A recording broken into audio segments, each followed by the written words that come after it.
Deep learning. Deep learning is a type of machine learning that uses artificial neural networks with multiple layers to automatically learn and extract patterns from large amounts of data without explicit programming. Think of deep learning like teaching a child to recognize animals. Instead of giving explicit rules, you show thousands of pictures, and the brain builds its own understanding through layers of recognition, from simple shapes to complex features. Similarly, deep neural networks process information through layers, with each layer learning increasingly sophisticated patterns.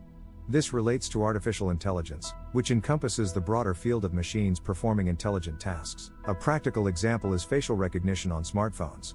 The deep learning system processes your face through multiple network layers. The first layer detects edges, the second identifies facial features like eyes and nose, deeper layers recognize your unique facial structure, and the final layer confirms your identity, all happening in milliseconds. Deep learning matters because it powers breakthrough technologies that were previously impossible.